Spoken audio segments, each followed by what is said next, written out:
because the only way to really win a project is through resonance, through somebody feeling that you understand where they're coming from and what they need. And if they don't feel that for whatever reason, you're not going to win that job. So that's where the listening comes in, and just, developing a rapport. It's not just listening, it's all sorts of things that can lead to a feeling of trust, because that trust is absolutely essential.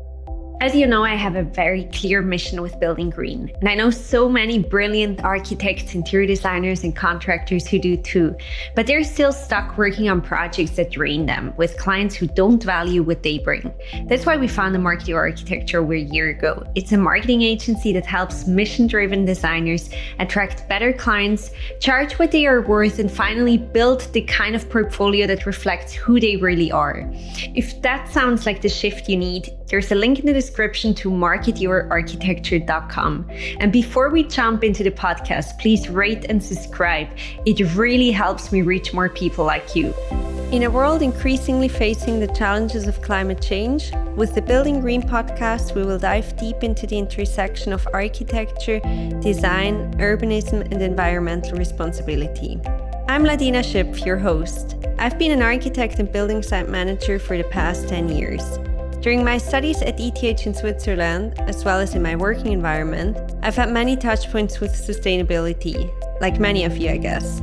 I've also learned to question what I've been told, which is why I decided to go deeper into the topic and uncover what sustainability actually means. My mission is to highlight the transformative power of sustainable architecture, not just as a practice, but as a catalyst for broader societal change. Subscribe for more of our content and enjoy the show. Helen Billson spent over 15 years at OMA, one of the most ambitious architecture firms in the world. Today, she helps smaller firms navigate the tough realities of the business. How to win work without a big portfolio, how to build trust in client meetings, and how to stay focused without burning out. If you're running a practice and want to grow with intention, clarity, and less chaos, this episode is definitely for you. My favorite takeaway from this entire conversation is time is money. But Helen explains what that really means when you're trying to run a sustainable, profitable firm. Thank you so much, Helen, for joining me today on Building Green. I'm really excited to talk to you about a different side of architecture. Before we start and go into deeper topics and questions, can you tell me a bit of your background and how you got to where you are today? Yes. Hi. Thanks so much for having me. I'm also excited to talk to you, and it's really fun for me. So thank you so much for having me. My name is Helen Billson. I am a business consultant at the moment, and I came to this position after working in architecture for about 20 years.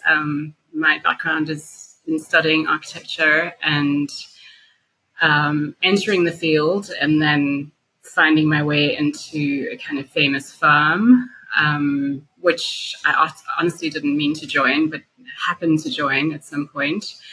And they took me around the world, and now I live in New York, and I'm working with several smaller firms, doing similar things to what I did with that firm, but just on a consultancy basis. And also in the fall, I'm preparing to teach more on the business side of architecture.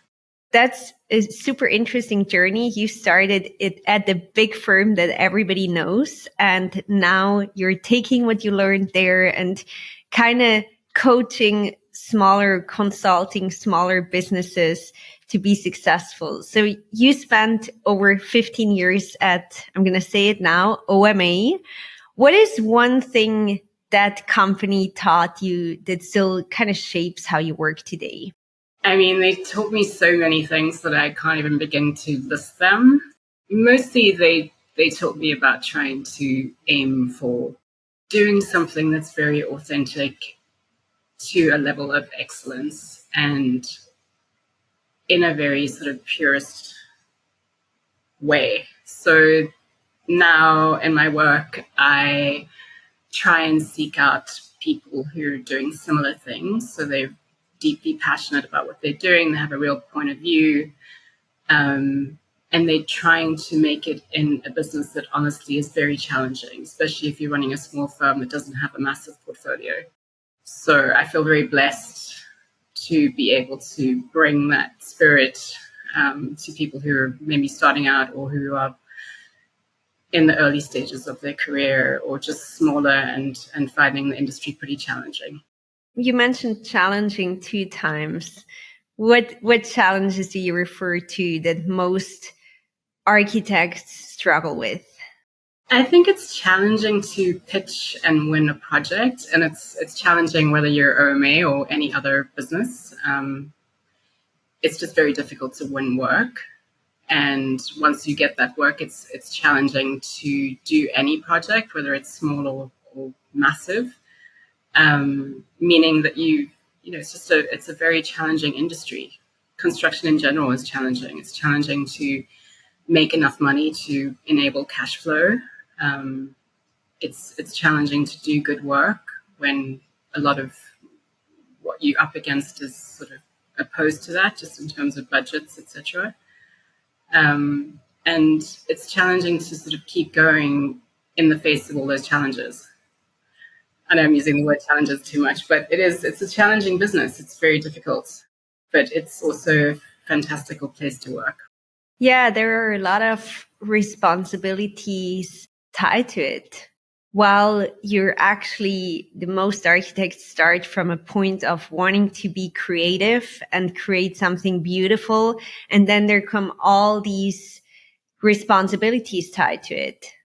Well, it's also, though, you can imagine the type of project that you'd want to work on. You can imagine what you would best be suited to, but that type of project isn't necessarily available to you. So you have to go out into the market and try and seek out work that aligns with your intent and do it well. And sometimes you're doing stuff that you wouldn't have imagined that you were going to do. How do you approach that when you consult a smaller firm on getting projects? How do you help them get the projects that they actually want, or deal with making the most out of the ones that they get? I think it sort of comes down to what they've already got in their portfolio. Like, a good place to start is always to focus on the work that you've already done. There may have been learnings in that lead to having a real passion for a certain type of program or a certain type of context, and then to build on that, whether that's through clients and existing collaborators or seek out work in the same kind of environments. But generally speaking, it's always about building on what you've already done. So a lot of firms are focused on building on their portfolio. So it really is about that, like what's in the portfolio to start with and what can be enabled through that. And we have talked before about sales and the importance of listening. You mentioned also that a lot of architects walk into a client meeting, like a sales meeting, ready to kind of talk about themselves, but not always ready to listen. Why do you think that is such a common blind spot? I think it's when you're walking into a room that perhaps is unfamiliar. So you're pitching for a project that's in an unfamiliar context where you're not known already.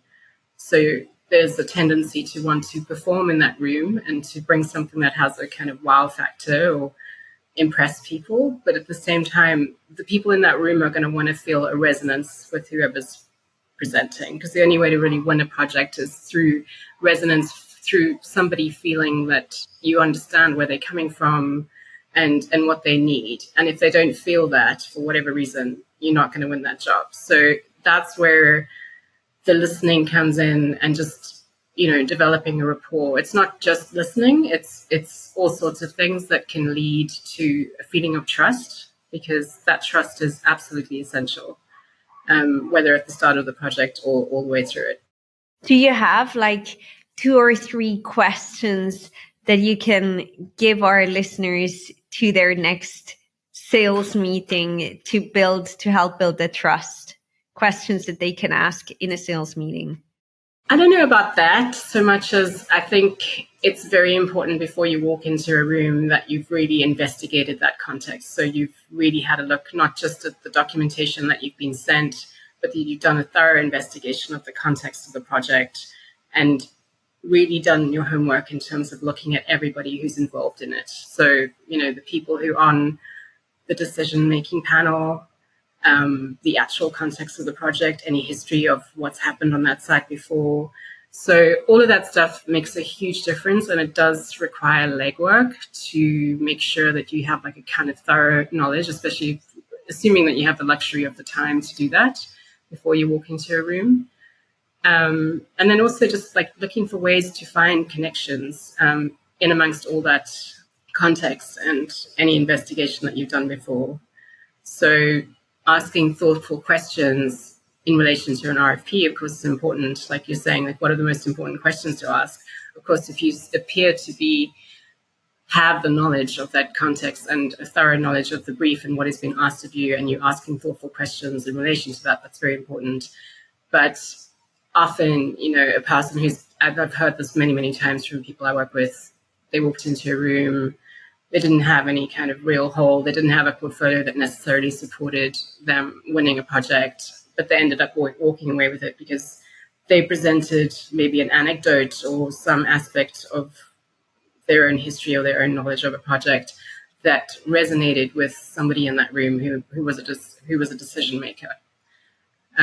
So I don't know how to. There's no magic formula for that, but doing one's homework, making sure that you can align with the project, and having thoughtful things to say in that room so that you can really connect to people is really essential. And of course, then listening to any feedback you get, not just speaking at people. So, that's kind of the art of listening. It's not just waiting for someone to finish a sentence, but to really be listening to what they're saying. And if there's a question in amongst what they're saying, to make sure that you're answering it.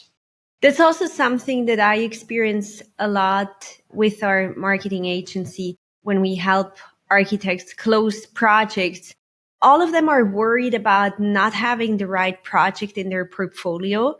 But when clients ask you for a similar project in your portfolio, they are not necessarily interested in a similar project. They just want to find out if you understand the situation, understand the challenges of the project. So I think it's really a good point what you mentioned, like trying to share an anecdote, ask the right questions, answer the right questions that you show them, hey, I understand your project or what you're going to go through. On this podcast, we talk a lot about how to make sustainability bigger in the industry or how to make it actually the norm. How would you recommend an architect that does care a lot about sustainability and that is really aware of his responsibility towards the environment to kind of build that connection you mentioned earlier to a client who might not be that interested in it? I mean, of course, I want to ask you what your definition of sustainability is, but I think that good design, way before sustainability became like a kind of requirement of code or anything like that, it was always there. It was always like good design is sustainable to some extent. It's like, designing for the environment that you're living in, or in any sense, how can you make a comfortable environment using, the weather, the sun, the orientation of the building, all that kind of thing.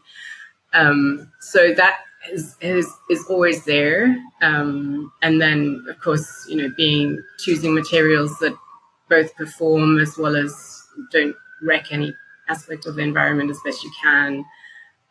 Of course, it depends on, going to the highest level of sustainability, as you know, is extremely, extremely expensive. So clients who are very interested in very high performance of that nature are prepared to spend money. So it has to be about if you go into a meeting and the client is just trying to meet code, or if they really want to achieve something, and the reason that they often want to achieve something is because of their brand, for one thing, and whoever, if it's a residential building or it's an office building, they're trying to attract a certain type of either employee or tenant, then they will be targeting certain things that matter to those tenants or employees.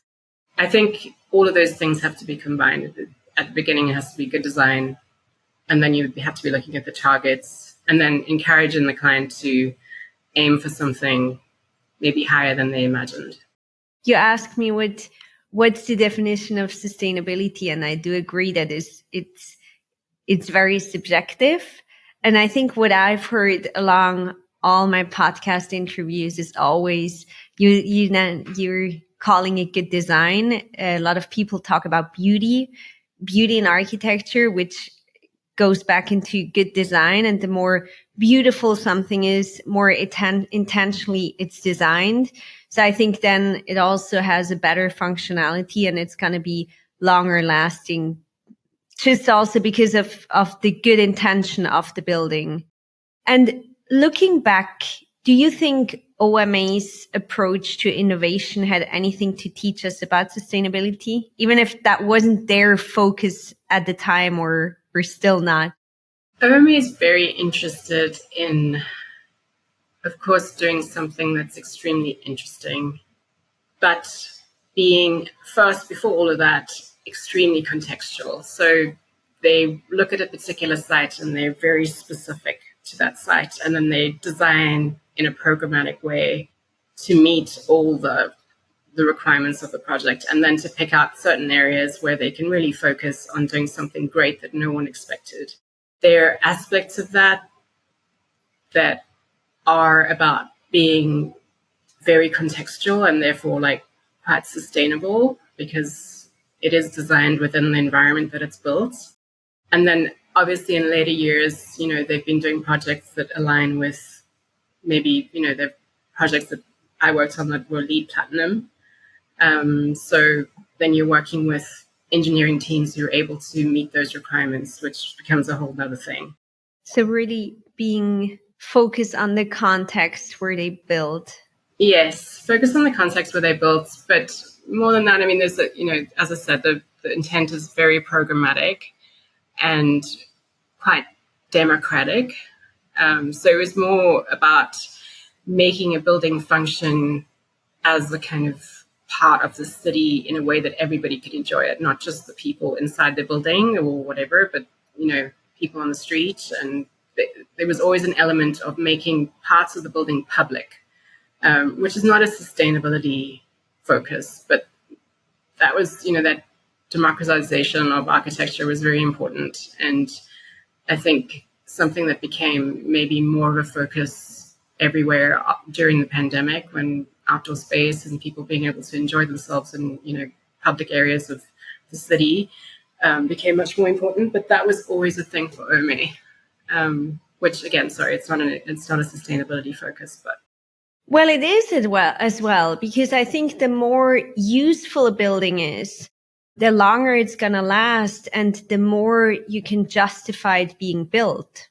Yeah, there's always the transformer quality to the project, as well as sort of maintaining a flexibility, as well as inviting in that public program and making the program very flexible.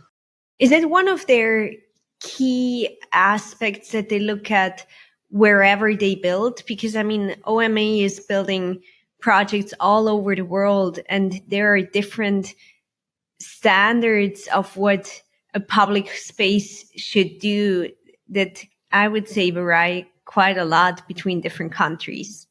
That's true. And as I said, it's, they are very contextual in their approach to every site that they're working on, which takes into account the culture of the context.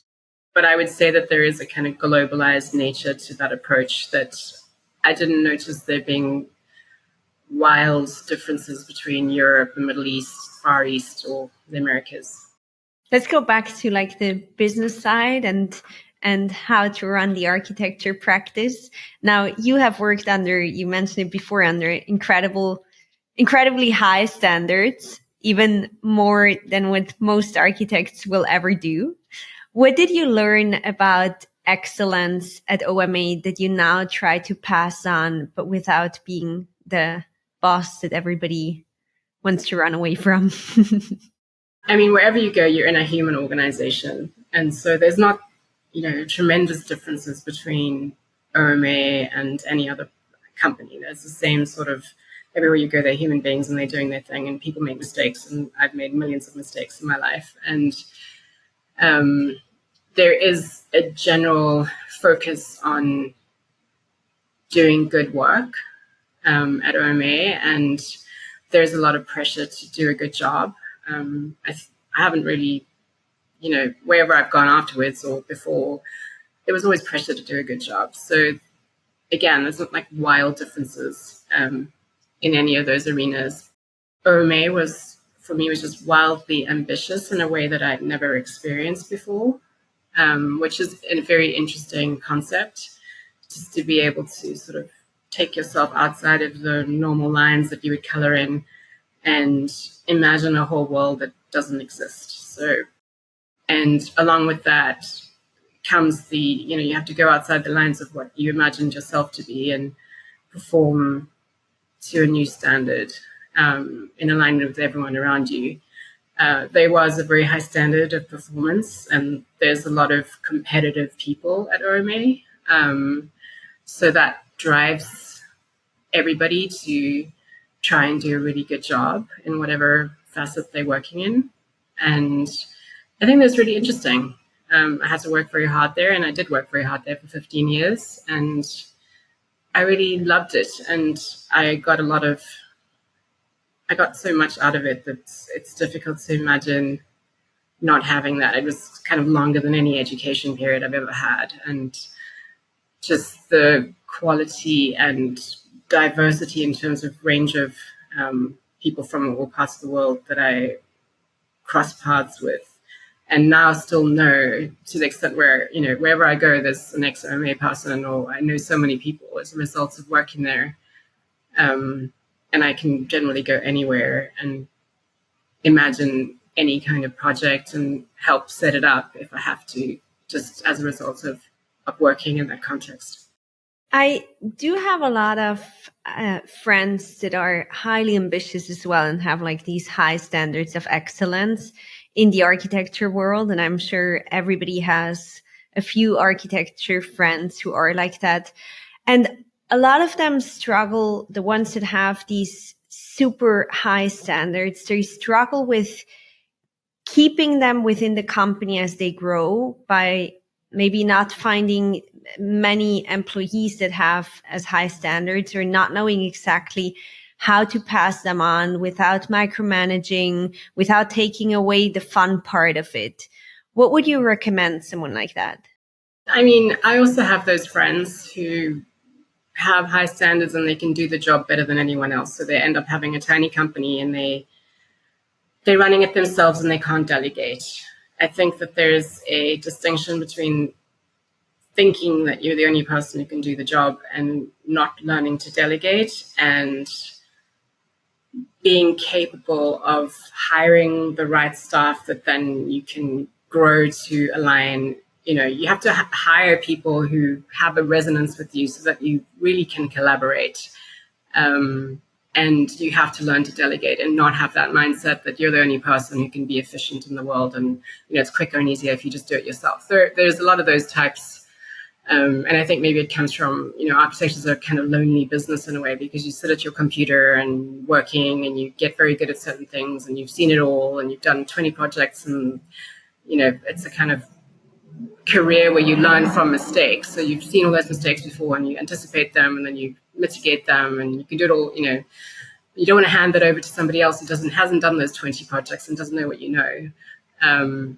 But you just have to learn to work with people. And I don't have an exact answer to that question, but I do know that, you do have to learn to delegate. You have to learn how to work better with other people and to hire the right people.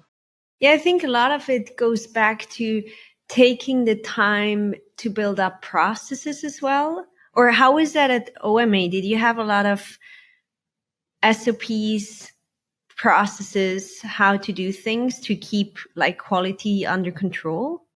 OMA is a very interesting place in that sense because it's a very flat structure. It's not like a hierarchical firm. So everybody comes in, they work in teams. The teams are highly collaborative.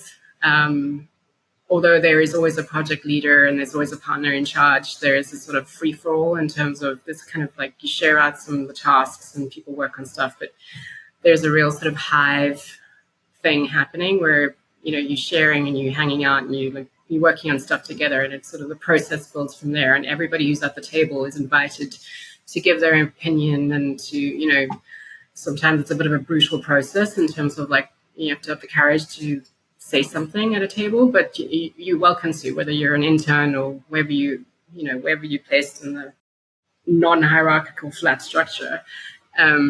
So the process is really just a design approach. And taking it through the typical phases, like you start in the beginning, you're doing sort of form, looking at the brief, you're doing research. I mean, OMA also has the luxury of, they always have a research phase to start with. So sort of like deep dive into all the project information and sort of just wait for something that becomes sort of an obvious way to approach it. And then maybe picking out 3 or 4 different ways to approach something and then seeing what sticks. They're really good at that. I mean, that sounds like, throwing mud at the wall and waiting for something to stick there and not fall down. And to some extent there is that, but they're very good at it to the extent where they can be quite efficient at, going through the motions of that. So you don't have to actually have like a written process. You just have to kind of love design and want to work with other people and come up with a good idea that everybody agrees with. It's a very interesting and unique environment, but I think it's very inspiring for all those people who think they need to stay small in order to keep their greatness, because OMA is one of the biggest firms and they do great projects. They're not that big. I mean, I think sort of at its largest, it's kind of 300 people worldwide. So, but it is big for like the typical architecture firm. Yeah, it has a sort of certain clout because of Rem and his legacy and the books he's written and his general sort of impact on the field. And, it has existed since 1975. So at this point, it's 50 years old. So they have a relatively magnificent portfolio of a wide range of program and scales, and every single thing that they've done, they've thought about and written about. So it's, it's kind of like the dream, I suppose. Just a quick reality check. If you're constantly over-delivering, working around the clock, and still chasing the right kind of projects, you're not alone. I keep meeting architects, interior designers, and contractors in that exact cycle, which is actually why we started Market Your Architecture. We help you reposition your work and get in front of more of the right people, so you can finally choose who you want to work with. If that sounds interesting to you and you want to know more about us, you'll find the link to marketyourarchitecture.com in the description. I think you just really well summarized the importance of kind of what Rem did really well is build his brand. So what you just mentioned, whatever he did, he wrote about it. What do you take from that and advise smaller firms about building a brand? I work with a couple of very small firms right now, and they're quite successful. And one in particular, has a very strong point of view. And she also has a few clients who she's working with on a consistent basis. And through those projects, gets to demonstrate a sort of point of view. And, so I think that point of view is important. I hate to say that because I don't, especially coming from OMA, which is not a sketch concept or it's not a style oriented firm. It was a process oriented firm. But it's important to have an approach that is strong, I think, and then to find clients that are receptive to that and try and maintain those clients or similar clients. So these people I'm talking about, they don't take every project that comes their way. They look at things very carefully and they do them very deliberately, and they build on a brand by maintaining a kind of consistency. And maybe that's a luxurious position. Maybe if you have that strong point of view and you feel confident to stick to it and to have the sort of sense of self to pursue that in a way that's very pure, maybe that's luxurious. But I think that that's important, especially in an industry where, being distinctive is so important if you're on the design side. Of course, there are other ways of doing it. I know also small firms who largely work in support of more design architects. So they're working on the AOR side, and they're becoming like extremely efficient architects of record, and then sticking to certain types of program like retail or hotels, or but you do have to pick a lane in a way. And although there can be some things in that lane that you diversify within, but you have to have that kind of consistent approach, I think.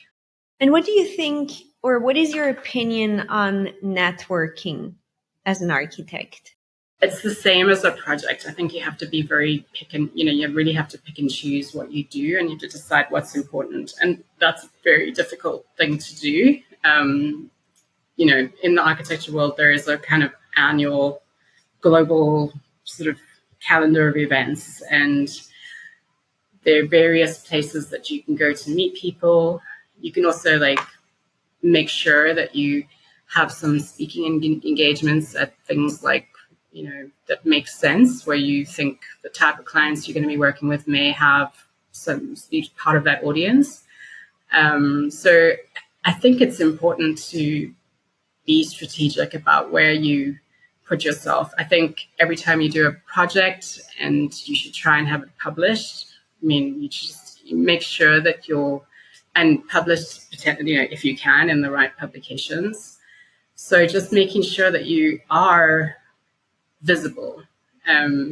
Sometimes being visible is just, having an opinion piece somewhere, or it depends on the type of work you're doing, of course, but you'd have to have a strategy for that. You can't just hide away in your office and hope that your friends are going to keep calling with a project for their mother. That's, that a lot of people start that way, and that's great. But at some point you have to start, being out in the world and sort of having a wider audience. Yeah, that's what they teach you at university. As long as your project is good, you're going to be fine in the world, and the world is going to be waiting for you. So how would you help a young architecture firm or a small firm define their mission? Because I think that's the starting point, right? Before we know our mission, we cannot really build a strategy around that. Again, it's a very challenging question. And I would say, in the first instance, don't give up your day job. And I don't mean that in a bad way, but I just, you need to earn money. You don't want to be in a situation where you're so worried about paying the rent that you're going to take a project that's really not in your best interest, and that's going to keep you busy for 2 years and sort of dampen your soul or something. So make sure that you have enough income to start doing the projects that you think are aligned with what you care about. And, architecture, as you were saying, it's not really, you sit at university and you think you're going to come out and you're going to be great. There's room for very few great architects, but there's room for successful architects everywhere. And part of that is just making sure that you're doing work that you deeply care about to some extent, or that you can do very well. And through the process of doing it well, you start to deeply care about it. It's sort of like a cyclical process of starting to love what you actually do well. And you do that by building on projects that teach you how to be a better architect. And unfortunately, it just takes time. I don't think there's any shortcut of that process. I've never seen it. Maybe I'm wrong. Just, how long does it take? Does it take 10 or 15 years to build up 3 or 4 projects that you can then, you say, this is my thing, this is where I expand from. I have clients who care about me, they keep coming back. I have collaborators I work with all the time. I know I can do this well. And as a consultant, do you help firms decide whether to take on a project or not? Sometimes I do. I mean, the people I work with, some of them don't do any outreach. They just have people coming to them, and they're small enough to just take on the work that they really want to do, and they don't feel pressured to take on work just for the sake of it. And some really need work, so they consider everything that's in their remit and kind of just go for it. There are times where I see something that's just really not something they should be bothering with. It takes a lot of time, costs a lot of money just in terms of resourcing, and I'm quite negative about those things. And there are times where I encourage somebody to do something because, it's well positioned and good money, and it'll be great for them. And they might not initially feel like doing that project. It's just like they're busy and they don't feel like, another thing, and it doesn't seem like something they would normally do, but actually it's, it could be something quite positive. And then I'll have an opinion. Of course, I'm not forcing anyone to do anything. And what's the danger in chasing everything? Some projects just have a lot of risk associated with them.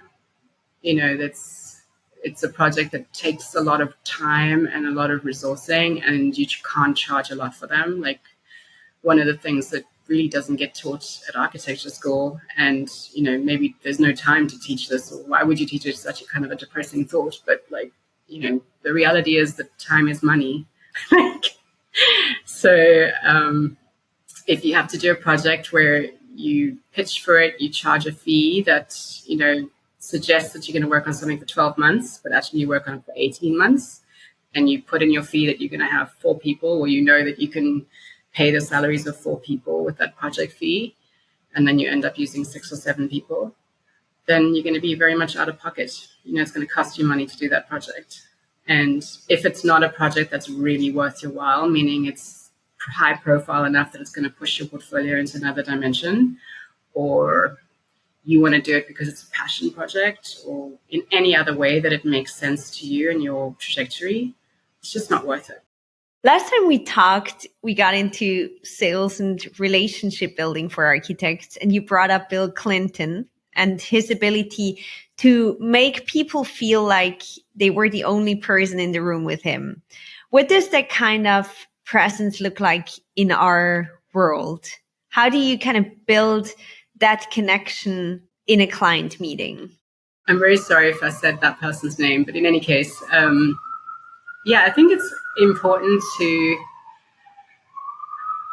again, it's that thing about really listening. And what is the essence of real communication? Is it when people really feel heard? And why would anyone really feel heard? It's like you're not looking over someone's shoulder to see if there's somebody better to speak to, and everyone has, no matter who they are, has something incredibly interesting to say, or they have something that is worth listening to. So I don't know. I think if you're at a party and you're walking around and you're speaking to people, you should attempt to just enjoy yourself by speaking to as many people as possible, and being open to whoever they are. If you're in a client meeting, we discussed that before. I mean, you have to be a lot more intentional about how you focus and even your body language. And, some people have natural charisma and they can do this without thinking about it. And I think one of the most important things in life is to never treat people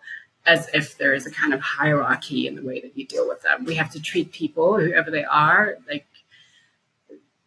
the soul they are in the world. We have to be equal in the way we speak to people, and to come at people like from the moment you walk through the door and you greet somebody who's standing at the desk in a lobby, and you go upstairs and you meet the CEO and that person's assistant. All of those people have the same value. And I think it's really important to always speak to people as if they are valuable. Do you think that's a big issue in our industry? I think in America, there's a real focus on status, and that there is some, you can get that feeling sometimes where sometimes there's more of a focus on the more important person in the room, however that's defined. But I think more successful communication comes when you don't have those ideas in your head, because you don't actually know who anyone is. So it's just really important to, if that is a thing, to eliminate that, as far as I'm concerned. Yeah, I agree. And especially in our industry, architects try to find inspiration in anything. That goes back into, I always think about people like, you can learn something from everybody. Like whoever is in front of you, they have something, a point of view, a story, some experiences that you can learn from. You mentioned before time is money. What is something else that you learned over your career that nobody teaches you at architecture school, but you think every architect should know? In a way, I think it's related to that. I think, again, and it's a depressing concept that maybe shouldn't be brought up because you wouldn't go into architecture if you knew this, but architecture is a fee-based business, meaning you can charge a percentage of a budget for your work. And I think that sort of escapes a lot of people because that's it's a finite number and it has like a finite, again, amount of like time and resourcing associated with it. But there's this sense that, and I think you mentioned this before, like, you're saying like everyone comes out, they're thinking do beautiful projects and can be published, and it's going to be everywhere and everything's going to be wonderful and you should be rich and famous. But the idea that you should be rewarded for doing that work with money, I think that you should be, but in order to be rewarded with money, you have to be very efficient with the fee. So I think that's not entirely like, you get architects, they're in a firm, they think everybody's making money, and they don't seem to realize that their project was overspent, and it just doesn't seem to compute for some reason. As a consultant, do you advise your clients on fee structures? Yes. What do you think is something most businesses do wrong that could help them save a lot of money or troubles or stress? The ones I've seen that are really floundering are just spending too much time on something. And they're trying to make it great, but they might just be doing what they've always done before, using the same people that they've always used before, approaching something in the way that they do it, rather than pulling back and really reconsidering how to approach that and when to cut it off. And that's, it's about trying to do good work, but a lot of the time when you are working around the clock and you're trying to do something and you're there on every weekend and every day you get up and you never stop working, you're not stepping back enough to really look at how to strategically plan a project and to do it in a very considered and different way to the last time you did a project and did the same thing, made the same mistakes. This reminds me of something my business partner always tells me. He comes obviously not from the architecture side. He comes from the business side. So he always tells me to focus on the things that move the needle. And I have to remind myself so often of that because as an architect, I'm used to playing around with the thickness of the lines on the plan that nobody else is going to see. But it's important to me, but it does really not move the needle. So focus on the things that are important.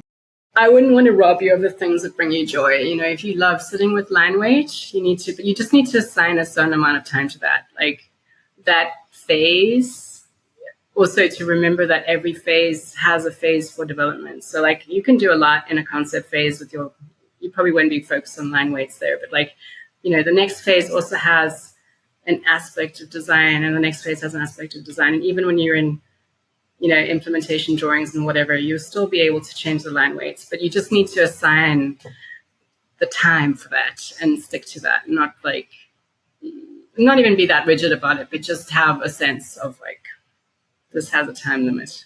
Do you have a percentage that you allow yourself to allocate to the things that are less important, but bring you joy for an architecture project?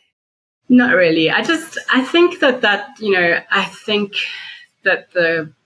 this is something I struggle with because actually I work on the business side because I veer in the direction of structure and I need structure. I'm a creative person, but I need the structured part of, and otherwise I feel chaos descending on me. But I think at the beginning of a project, after and maybe this is me with my OMA brain, but you've done your research, you know what it's about, and you're going to allow yourself 3 weeks of concept. And you do have to do a very deep total immersion dive into that and allow yourself to wade beneath, the darkest waters and come out with something. And that time is kind of sacred and you do need to go deep into it. So I think there's no way to avoid that, because otherwise you don't come out with anything. Ellen, what's been the project you enjoyed most working on? I think at this point, maybe I should tell you about how I went to OMA, because the project I most enjoyed working on were the 3 projects that I first worked on when I went there, which were 3 projects in the Middle East, in Qatar. One was the National Library of Qatar, and then there was the Qatar Foundation's headquarters, and then there was another like sort of research building. Long story short, I was living in London. I was kind of doing work in housing and urban regeneration because I'm a white South African, and I thought, no, I really have to do social welfare and make up for history of my people and everything, and just focus on doing some good in the world. And so I was working on very unglamorous projects, mostly with councils, etc., in London. A lot of it involving sort of housing homeless people and things like that. And I had a friend who was working with Ricky Burdett at the LSC, and he was directing the Biennale in Venice that year. And I went along with her, and I met a whole bunch of people who a year later, suggested that I apply for a job at OMA. And at the time, I was just, I was actually thinking about doing an MBA and kind of getting into consulting then, but more on the sort of construction management side. And I thought, oh no, I can't go back into this. I mean, I basically barely, touched design and architecture in all my studies. I've been doing all this other kind of stuff. And anyway, so I sent in my resume, and suddenly I find myself in the offices in Rotterdam, and I'm with all these people, and with a Syrian partner, Iyad al-Saika, who was working on these projects in Qatar. And I came away from that meeting and I thought, there's something very strange about this whole scenario. And also in the previous year, I'd actually had like a fire in my apartment, and I lost all my possessions in that fire. But the only 2 things that I had left, and they were in like a side cabinet next to my bed, was Delirious New York and SML-XL. And it's very weird because I wasn't actually like a big OMA fan or Rem Koolhaas fan or anything, but those were the only 2 things I had left. So in the scenario of all of these things and these happenings, I just thought to myself, that's very strange that those were my last 2 remaining possessions. And by hook or by crook, I ended up in this meeting in Rotterdam, and suddenly there's this big group of people in front of me who are asking me to come here. And I thought, I'll just take this job, And I took it, and I worked on those projects with a very good friend of mine who I still work with now, Kunle Adeyemi, who's a Nigerian architect. And he was the sort of associate in charge of those 3 projects. And we had a team of 50 people, because it was 2008, it was before those projects were unaffected by the sort of financial crisis. And we continue to do them, and now they exist, and they're these 3 beautiful projects. That's such an inspiring story. Wow. Is it? Yeah. Yeah. I mean, everybody talks about looking at the signs that the universe gives you, and you really had a sign. And why did you decide when you left, why did you decide to not go into architecture or not build an architecture firm? I mean, at OMA, I was always, I always worked on either the business development stuff, or I was working alongside one of the design leaders, more as a sort of, I suppose, project manager type person. So I never did design at OMA. I was always doing kind of project management or seeking out new projects with one of the partners. It's possible that I could collaborate with some people and set up a firm, but honestly, knowing what I know about how difficult and how challenging it is to run a firm, I'm a lot more interested in kind of supporting people who've already got one. I also don't have that point of view. Like, I don't have a design point of view, particularly. I care about passionate projects. I mean, now I was saying, I'm still friends with Kunle Adeyemi, and I work with him, and we're doing, a very specific project in Africa at the moment, which he's been working on for a very long time.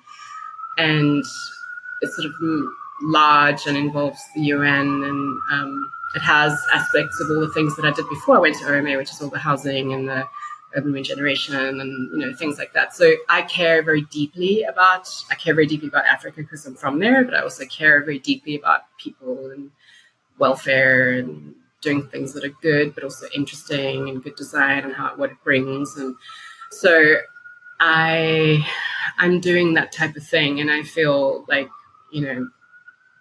in many ways I feel like I've lived my dreams just by working at OMA around the world, and all the people it gave me and all the access it gave me to all the different types of projects that I can work on now. And most of the people I'm working with, I only work on a referral basis, and I'm working mostly with friends or people that are somehow friends of friends. I have worked for a couple of people who weren't that. Hasn't been that successful, so I've sort of aligned myself more to making sure that I have like a real resonance with whoever I'm working with before I choose to work with someone now. So I have one last question for you, Ellen. If you could give a small architecture firm just one tool to kind of level up their business, what would it be? The one tool I'd give them is an absolutely fantastic project that helps them to establish a direction for themselves. I don't know how you do that. Do you win it in an open competition? Does your mother's sister's cousin's aunt give you that project? I don't know how to do that, but you do need a couple of really great projects. I like this advice. It's actually inspiring. Like, hey, no, don't just take on whatever comes your way. One or two really good projects really can make the difference. Having said that, people need to survive, a lot of, it's unfortunate, and architecture has a bad reputation in the sense that often it's like the gentleman architect or the gentlewoman architect who's got like family money, who manages to run a firm and only pick the projects that they really love because they have a private income that allows them to do that. And, it also has to be a sensible way to make a living, and the industry has to make sure that that is the case, so that it's not only the privileged who participate. I also think it's important as architects to really be aware, we talked about it before, about the role of each project. So I listened to a podcast with, I think, Dezeen and David Chipperfield, where he was talking about his beginnings. And he started out just designing little shops that paid the bills. And on the weekends and afternoons, he would do competition projects for museums. So he was very aware of that the shops were just there to pay the bills. And I think that is very important. Like, it's okay if you say, hey, I'm going to take on that small addition because it pays the bill, but I still have the energy to focus on what I really want to do. Yes, and that is excellent advice, especially since the shop will only take you 6 months to do. You're not going to be stuck for 6 years in the store. That's good. It's perfect. Yeah. Thank you so much, Ellen. I love this conversation. If people want to follow you, follow your work, where can I find you?